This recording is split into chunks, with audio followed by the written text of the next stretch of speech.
10% और 20% में चुनाव होगा, इसके क्या मायने आप ले रहे हैं, क्या इसको समझ रहे हैं? ये वही समझ रहे हैं जो योगी जी कहना चाह रहे हैं और हमेशा से जो कहते आ रहे हैं। अभी हम पिछले 2 महीने की बात करें तो अखबार कम, हमने उनके विज्ञापन ज़्यादा पढ़े हैं। इतनी योजनाएं, कोई नहीं अछूता बचा कि जिसके लिए उन्होंने कार्य नहीं किया और जिसको उन्होंने सौगात नहीं दी है।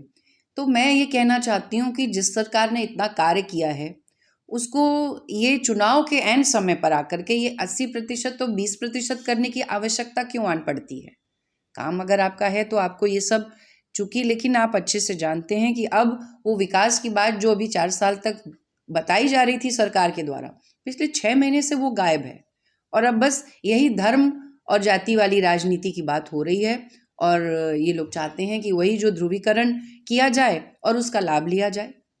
बनारस के विकास की अगर बात की जाए, किस नज़रिए से देखती हैं? जो कि विकास की बातें हो रही पूर्वांचल के लिए, जो है 2022 में बनारस मॉडल पे चुनाव होगा, ऐसा कहा जा रहा है।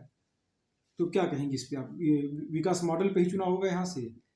देखिए, भाजपा जो है उसको इसी तरीके से प्रोजेक्ट कर रहे हैं इस चुनाव में, विश्वनाथ कॉरिडोर को और बनारस के विकास को लेकर के जो वो लोग उतर के आए हैं चुनाव में, जिसको मैं सीधे सीधे से कहती हूँ कि ये विकास कॉस्मेटिक विकास बड़ा ही लाइटों के फॉर्म्स में दिख तो रहा है, लेकिन असल में क्या राहत मिली है उससे, इसको देखने का विषय है। जो आम समस्याएं हैं क्या वो सब दूर हो गई हैं?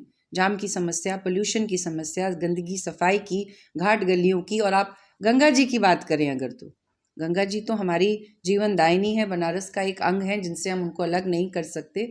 आप उनकी वहाँ पे घाटों की, पर्यटन की बात हो रही है, लेकिन गंगा जी की बात नहीं हो रही।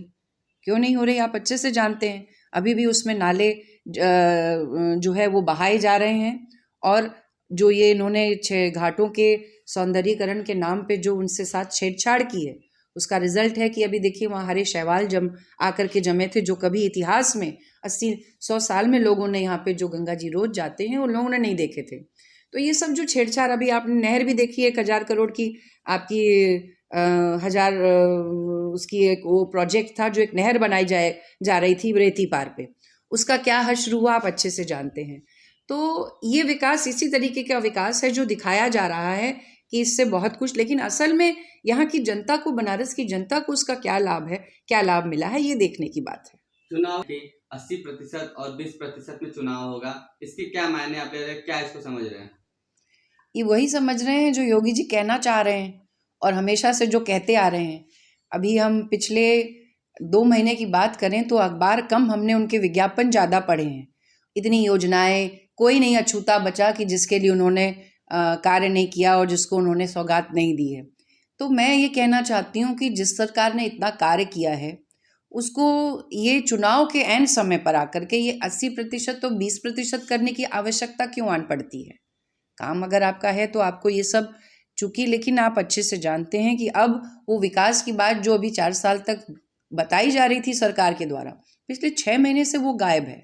और अब बस यही धर्म और जाति वाली राजनीति की बात हो रही है और ये लोग चाहते हैं कि वही जो ध्रुवीकरण किया जाए और उसका लाभ लिया जाए। बनारस के विकास की अगर बात की जाए, किस नज़रिए से देखती हैं? जो कि विकास की बातें हो रही पूर्वांचल के लिए, जो है 2022 में बनारस मॉडल पे चुनाव होगा, ऐसा कहा जा रहा है। तो क्या कहेंगे इस पे आप? ये विकास मॉडल पे ही चुनाव होगा यहाँ से? देखिए, भाजपा जो है उसको इसी तरीके से प्रोजेक्ट कर रहे हैं इस चुनाव में, विश्वनाथ कॉरिडोर को और बनारस के विकास को लेकर के जो वो लोग उतर के आए हैं चुनाव में, जिसको मैं सीधे सीधे से कहती हूँ कि ये विकास कॉस्मेटिक विकास